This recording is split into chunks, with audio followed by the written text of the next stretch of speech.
right. So there was a gentleman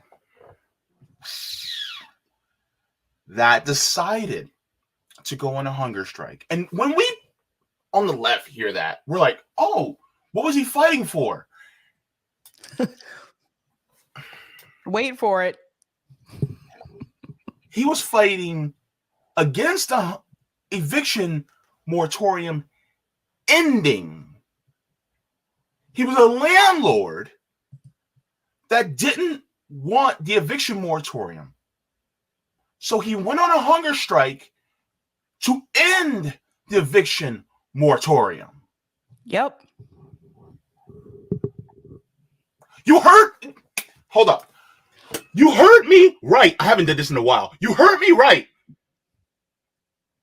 To end the eviction moratorium.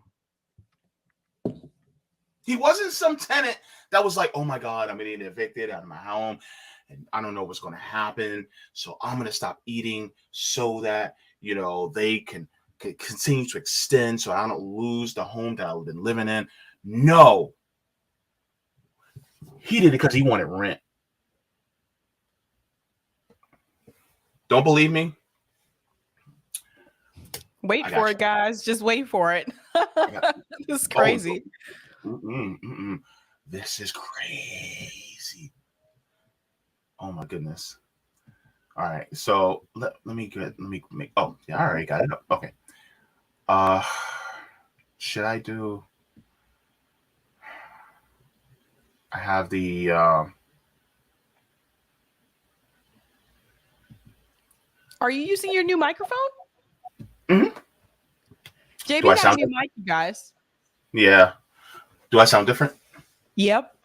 Oh, okay. I hope it sounds a little bit better at least. But it sounds good. Oh, thank you.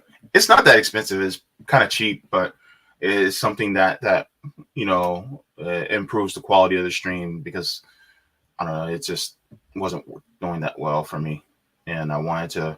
I don't know. I want people to be more comfortable when they hear. So that's one of the reasons why. But get out of my face. Okay. This is from the San Francisco Standard. It says Bay Area landlord goes on hunger strike over eviction ban. This happened at the end of February. This is the gentleman. It's ridiculous. Hunger strike until I die. It says right there. Right? It says need rent to feed my family. Tenant and landlord are not enemy each other. We can tenant live without housing providers? Where can tenant live without housing provider? Where can tenant live without housing provider? That's what it says. Eviction moratorium kills housing. My son needs tuition fee. Tenant and housing providers all need help. Housing provider, that's what he calls himself. Please help victims of government abuse. Eviction moratorium ruins my life. Abuse of power. That's what it says. He's the one in power. I'm like, what? I'm like, what the hell? Like, doesn't make any sense. I'm like, what in the world? Is this guy for real? Sabi, let me get into this article. I don't know if you've seen this article, but I'm gonna read it, and then I'm gonna go into the actual news report. And you guys, oh my god, I got so many things to say. It's gonna be lit. Okay, it says an Alameda County landlord began a hunger strike on Sunday to protest an ongoing eviction ban that he says pushed him to the brink of bankruptcy. Jinyu Wu, 53, an immigrant from China, has a rental property in San Leandro, but says his tenant hasn't paid him for 3 years due to an eviction moratorium implemented in 2020 in response to the pandemic. Right? A mother and children rented a union from Wu shortly before the pandemic started, but now haven't paid rent for 37 months. Wu says tenants owe him around $120,000 in unpaid rent. Let me see, $120,000 divided by 37. That's $3,243. Now, because of the moratorium, tenants can't be kicked out even if they can't pay their rent. Although the policy also states that the tenants eventually have to pay what they owe, which I personally think is a bunch of bullshit, but whatever. This in California? This is in California. So yeah, so rent is very expensive in California. Mm-hmm. Nearly 3 years after struck, the Alameda County Board of Supervisors has continued to enforce the moratorium. The topic is set to be discussed at the Board of Supervisors meeting on Tuesday. We worked night and day for our, this is what he says. We worked night and day for our new life and our American dream. Today, our property has been stolen by us by this draconian eviction moratorium. Wu started his hunger strike in the Alameda County Administration building in Oakland during the inclement weather. A dozen landlords and advocates have come out to support him since. One of Wu's signs says, "Hunger strike until I die." His story has made headlines in Chinese media outlets since late 2020. Wu has tried to sue his tenants, but said his case has faced multiple delays and may not be heard in court until May. His tenants cannot be immediately reached for comment.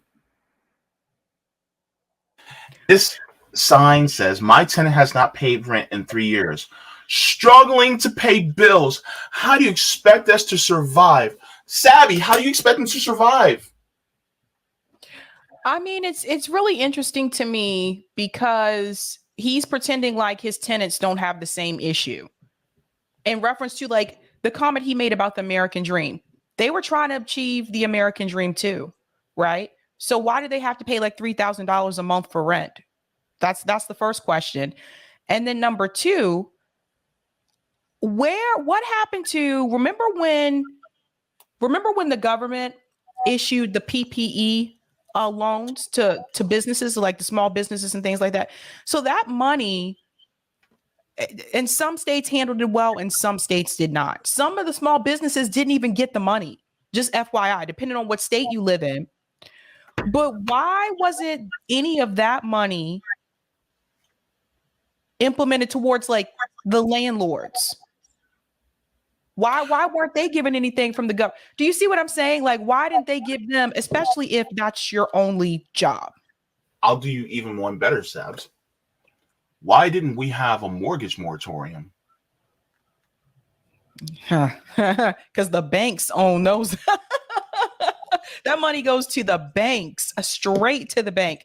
Because if we would have had a mortgage moratorium, then it could have also been a rent moratorium, and thus landlords wouldn't have shit to say at all, because then they couldn't say, "Oh, we have to pay our rent." Y'all just wouldn't been getting no profit, and that's all. The only thing that you guys probably would have been griping about, and so that would have been it. But they didn't do that, and a mortgage moratorium wouldn't have just affected landlords. It would have also affected homeowners that are affected by the pandemic, so they wouldn't default on their mortgages, thus meaning that they would be okay. It wouldn't be a pause. I would have said, actually, I would have did a mortgage cancellation.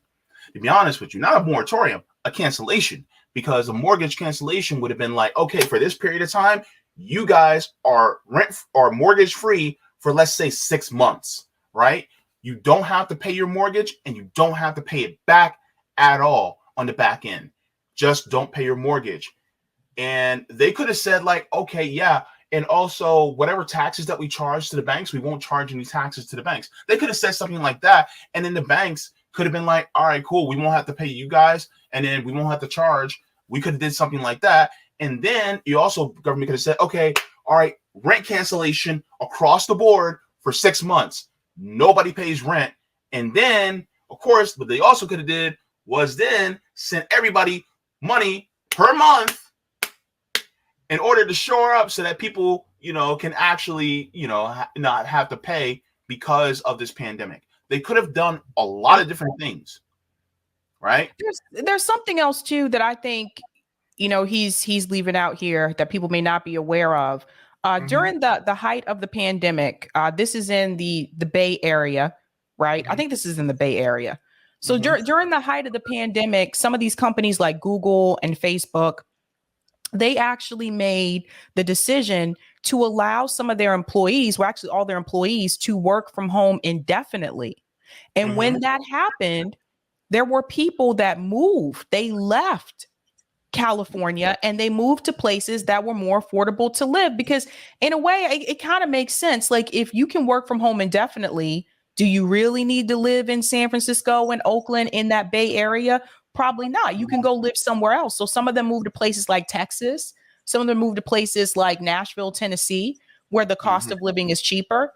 And they were still able to make a decent salary, not exactly the salary they were making living in California, because Google, at least Google, I know, did make an adjustment to, where you were living, but still, like, so there were landlords that lost money because of that too, because people moved, people left Silicon Valley, people left San Francisco. Like, I remember watching this in the local news. So there's another thing that's happening here, but I think some of the landlords that live, at least here in the Boston area, that is not their only job. Some of them actually have a full-time job, and then they're a landlord on the side. And for this very reason, because tenants are not guaranteed. People move. Like, people, it's true. Like, when I lived in my apartment in Somerville during the pandemic, apartment after apartment was just moving out, and they weren't filling those apartments. So eventually it got to the point where there were only like myself and my neighbors downstairs. We were the only ones still left in the building. So my building had pretty much emptied out, and then I left. So that's what I'm saying. Like, tenants are not guaranteed. So that's another thing too. But I just think this speaks to a larger issue. And I have a video I can play later on as well in reference to rent control. Yeah, definitely. And before I get into the video, Misha,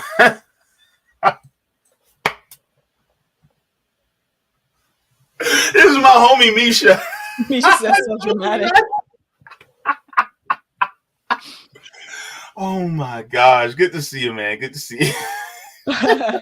Oh, he said he was gonna watch it later today, so I was just like, "Oh snap! I didn't realize." And then you started, and I'm like, "Nice, cool." But yeah, I'm just saying. Yeah, he's. I've known Misha before I even went to this far left. We've been friends for like how many years we've been friends? Gosh, maybe 8 years, 9 years, maybe something like that. And he got to the left before I did, so it was pretty cool. But anyways, so I have a video that I'm going to share because I watched this video and I got mad. Sabby, I got pissed. Sabby. And you're going to see why. So, oh boy, let's go. Now at 11, Bay Area landlords say eviction moratoriums have them in big trouble. One man's protest against them was so extreme, it actually made him sick. His story, plus the big decision affecting East Bay landlords and tenants. From KPIX, this is the Late News with Sarah Donchi on CBS. It is no secret that for the past few years, Bay Area renters have needed a whole lot of help. And eviction moratoriums were meant to do that during the pandemic. Tonight, we've learned Alameda County's eviction moratorium will officially expire 60 days from now. It was tied into the COVID emergency declaration for the past 3 years, and that expired today. Some local landlords say the years-long pause on evictions has financially ruined them. Dozens of mom-and-pop property owners had a rally about that today in Oakland. This needs to end today. They don't make them show the proof that they have income. Now I'm facing possible foreclosure. And the eviction moratorium has exploited my goodwill, forced me out of my own home, and created an opportunity for my tenant to legally extort me. Can we pause for a second? Landlords were so desperate. He actually. Yeah. There was something she said. Did you guys notice she said mom and pop small property owners? So that's a small business. That's what I'm saying. Like, what happened to the PPE loans, the money that was given from the federal government to the states? Like, why didn't that money also go towards property owners? Like people who own these apartment complexes, why didn't it go to them? Yeah.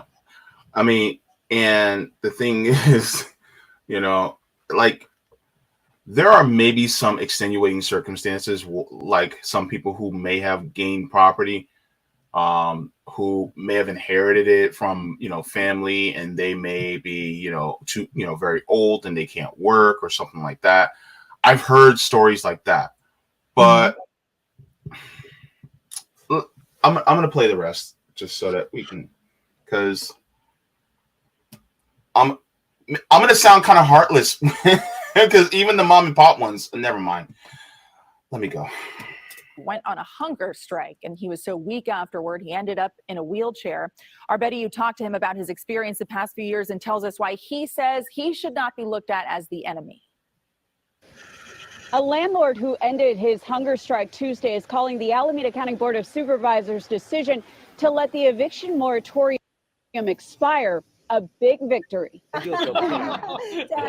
It's a moment of celebration. Friends and fellow property owners gathered around George Wu, who just ended a 70-hour hunger strike. He started it Sunday in front of the building where the board meets. Without eating food, a hunger strike definitely will harm him. 但是如果我不走到这里来，谁能听到我悲惨的故事呢？ So it's like he figured that this is his only way to make his story heard. His story goes back to 2019. George owns a 3-unit building in San Leandro. He said a family stopped paying rent shortly before the pandemic and owes him $120,000. He said both parents took advantage of the system after stating they had good-paying jobs on their rental application. 值得的。 So, Just because they had it on their rental application doesn't mean they still had those jobs when the pandemic hit. yeah, because California was one of the states that did shut down. They were locked down. And there were people were laid off, people lost their jobs indefinitely. So just because the job that they came in with may not have been the job that they kept, once the pandemic started. And good luck getting $120,000 from people who don't have it to pay from you. Even if a court ordered them to do so, how are they supposed to come up with $120,000? Yeah, you're literally talking about people who actually don't have assets like a home like you do. They don't have that asset. They don't have it. And so now you're trying to get $120,000 from people who don't have it because they didn't have it for 3 years. Mm-hmm. That's what I'm saying. That's what I was saying when they said that once the moratorium was over, they said that the renters would be responsible for paying back the back rent. Well, if they didn't have the money then, what makes you think they're going to have that money and some now? Yeah. Like, where are you supposed to? If you have $120,000, you're better off just leaving California and moving to like Mississippi and buying a house. I'm dead serious here, because you could do that. You literally have probably 30-40%. Well, depending on where you're at, you probably have a good 25-30%, to put down on a home, plus get your appliances and all that other good stuff. You can do that if you had if I just messed around and had a good paying job, stopped paying my rent, and have $120,000, do you think I'd still be in that apartment renting? Oh, that's the thing. It's just, to me, I mean, and I'm willing to bet it's not just one family that owes rent. I mean, it's just like, this is just, where is this money supposed to come from? This is a fall out of the sky. Yeah, it's like crazy. And I got some points to make after this. I actually wrote my notes down because I got some points to make after this. But y'all gonna see why I'm so wide. Let's go in further. This thing makes me so ooh. 今天我们迎来了胜利。 So after all, he thinks it's worthwhile because by doing this, the public heard, and the supervisors heard the story, and they made the right decision today. George has relied on a wheelchair and the support of friends and strangers to get him through the strike. He wanted everybody to know that housing providers are just regular Joes. using hard saving money to buy a couple properties and doing this as a living. And we're not. Being a landlord is not a job. She Look, said, look, come here. Being a landlord is not a job. Let's make that abundantly clear. See what I said about me getting mad? Thank God CJ and Nick aren't on this stream, because I would have to pause every few seconds. She said, JB, she said, we just want to be able to buy a couple of properties. Like, this is something that, like, excuse me? Properties. We just want to own private property and then charge people and make profit off of their livelihoods. Is that so hard to ask? Look, I might get in trouble for saying this. Uh-oh. But they probably get laughed out of China for saying that, because housing is a right there. Yep. They would have got laughed out of the entire country. No wonder why they're over here. Because they wouldn't have been able to get away with that BS in China. Because housing is a human right in China. We just want to be able to buy a couple of properties. The renters that are renting from you can't even afford to buy a home. They can't.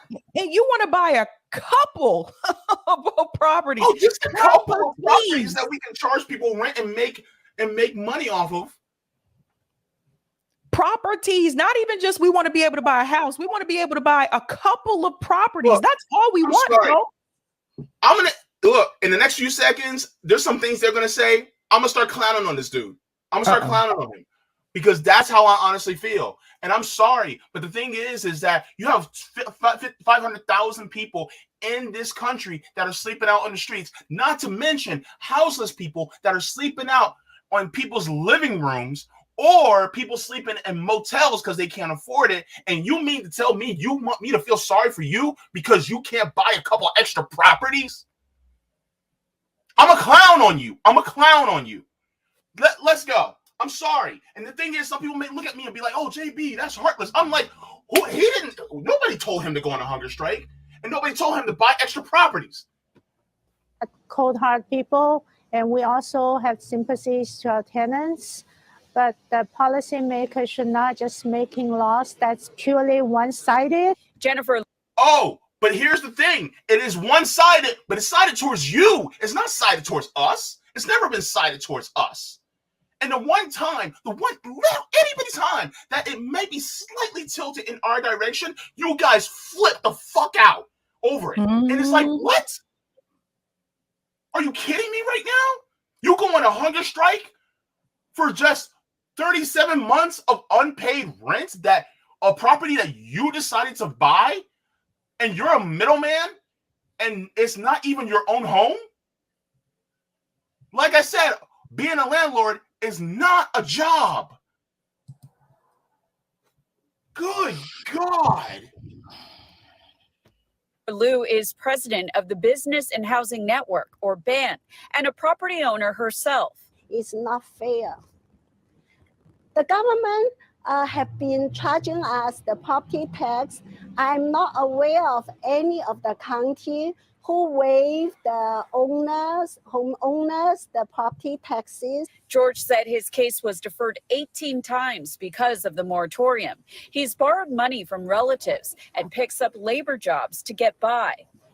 So he had to find a job. Oh, so you had to find a job. So now you know how your tenants feel when you charge $4,000 a month for rent. So now you know. Oh, wow. Listen, I would never want to be a landlord. I would never want to do it. You know, yeah, there's a lot of money that can be made there. But like I said, tenants are not guaranteed. And I think that, like, this is just, oh my God. Again, like I said, the government could have given them money from the PPE loans as well, just like they did for other small businesses. But the fact that they're like, they want people to feel sorry for them because they want to own a couple of properties.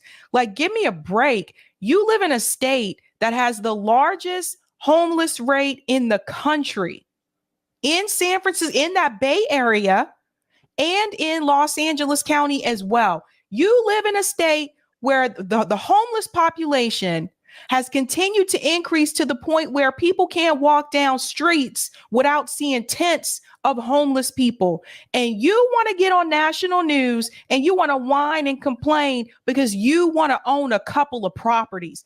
This is the whole capitalist mindset in this country, that he feels like he deserves this given right to own a couple of properties. And he feels like he's actually being, I don't know, he's a victim here. And I would argue, again, you need to ask yourself, why is this happening in the first place? And this is the thing I was going to say about rent control. And I know some places have it and some places don't. But when you get to the point in this country where there are apartments that are over $3,000 a month, there is a problem here. There's a problem, period. So if you have residents and they were paying you over $3,000 a month, which from JB's calculation, that's what that adds up to, and you were making over $120,000 a year, why should we feel sorry for you? This is what I'm trying to understand. Yeah. Most people, most Americans will never be able to make what he makes, JB. Yeah. So in 37 months, you get $120,000 in 37 months? In 3 years, you get $120,000. That's why I said most landlords I know here have another job, or they own another business. They may own like a heating and air business and also own a property or two when they're landlords. They usually have something else going on unless they inherited in the family and it's kind of been passed down.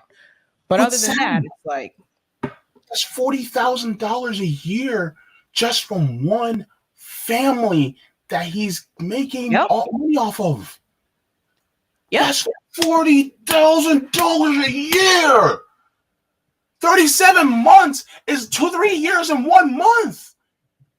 That means $40,000? And you mean to tell me that you're pissed off that they couldn't pay it? He doesn't understand. Does he not understand the average American is not living that way? And I know they said they want the American dream, but the average American don't have the American dream.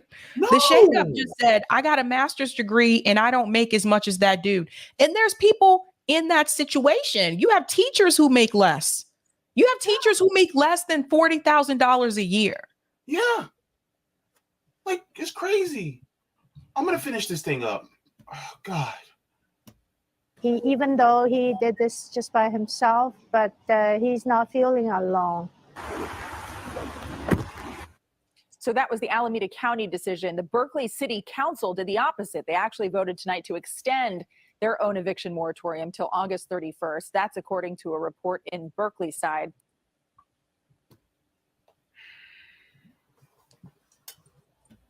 Okay. Let me go to my notes because I said something. Let me read this really quick. Here's what I said. If you own the property and the tenants are only paying for the mortgage, even still, and what I'm saying by only paying the mortgage, that means you're not making any profit off the property, which all landlords charge an higher than the mortgage so they can make a profit on the property. But let's just say hypothetically, you're charging only the mortgage, right? Let me just continue. Even still, the property appreciates in value. But who does the work of paying the mortgage? The tenants. So why should the landlord reap the benefits of the property appreciation? Add to that, the landlord also makes a profit which does not go towards the building of the home, and they just own it, and maintenance with property tax is paid by the tenant through the rent, and the landlord, all the landlord does is divvy up each month how much they keep and how much goes towards the mortgage, maintenance, repairs, and property tax. Landlords are literally middlemen who are unnecessary. They can go on a hunger strike to demand rent. This is a failed system. Like, okay, let's say you're a landlord and you're like, oh, I'm going to be a good landlord. I just want you to pay the mortgage and that's it. I'm literally paying your mortgage. I should be the one owning the home, not you. Why do you get the appreciation of value?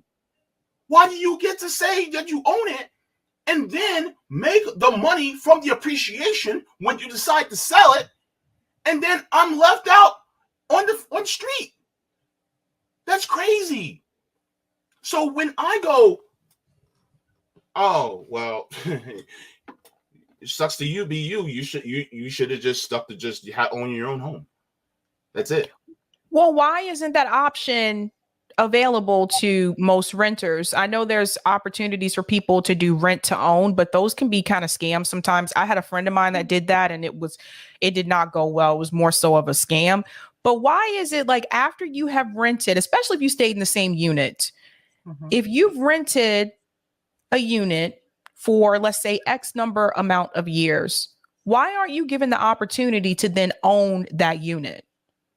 This should be nationwide. Like, by the way, how long have you lived in your apartment, JB? I've been here for almost 10 years. Okay. In my mind, I feel like you should already have been given the option to own that unit. That's how I feel. That's how it should be.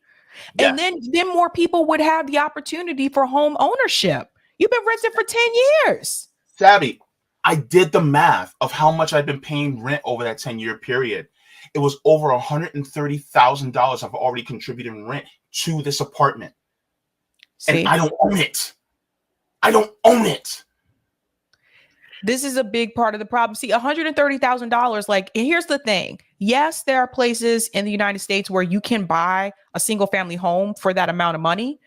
But the thing is, you can't raise the amount of money for the down payment because most of your money is going to rent. So it keeps you in this constant cycle of being a forever renter. This is very important for people to understand. There is no reason why, if you've lived in a unit for especially 10 years, you've lived there for 10 years, there's no reason why you shouldn't have the opportunity to own that unit. And then if you want to, you can sell the unit and then you can move out and you can get yourself a single family home. Okay. Why is this a thing? Instacare says the landlord is likely to have a mortgage on the property and it's his retirement and is disabled. How is he going to survive? And how is it fair to have his property taken away? Disabled? Number one, they never mentioned that he was disabled. And even still, here's the problem. Now, who's paying the mortgage? Is that fair for tenants to pay the mortgage just because, like, why doesn't he just sell the property and then get the money from that? Yeah, I want to clear up too. They didn't say he was disabled. They said he's in a wheelchair because he was weak from the hunger strike. Yeah. So just FYI. They never said that he was disabled. Yeah.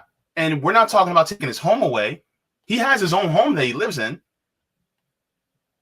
So why in the world are we crying for some guy who decided to buy up a bunch of property that also appreciates in value? Homes typically appreciate in value. Property like that particularly appreciates in value. So guess what? 10 years ago, no doubt his property was significantly less than what it is. So if he was to sell it right now, he'd actually make a profit off of it. So why am I crying for that? He could just sell it. And boom, nest egg for the rest of his life. Boom. You know what I mean? I'm not going to cry for landlords. I'm sorry. I'm just not. No. I can't shed a tear for somebody who's basically a parasite. Yeah, like he had to get a job, just like his tenants, just like a lot of other people had to do, like during the pandemic. They're like, he had to go get a job. Yes. Yeah, just like the rest of us. That is America. That's the reality in this country.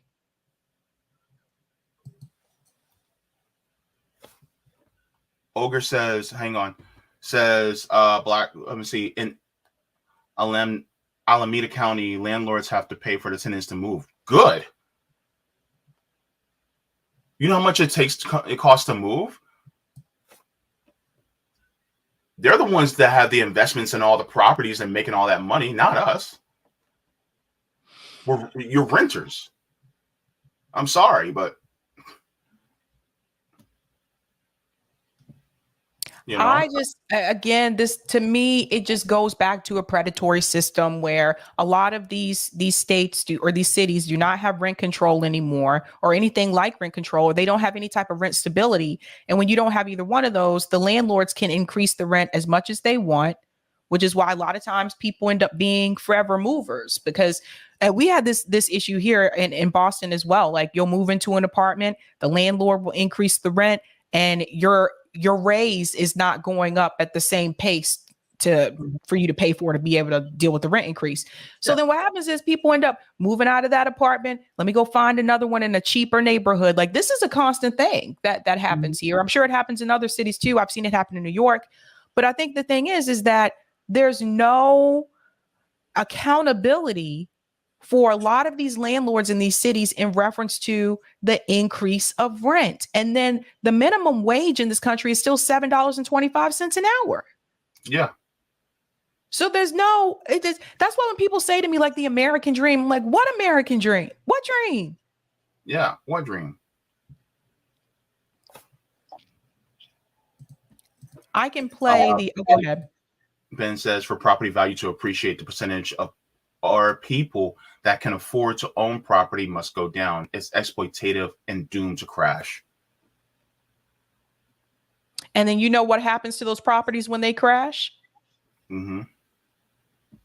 BlackRock or Vanguard buys up those properties, renovates them, and sells them for a higher price. Like, this happened during the 2008 housing crisis.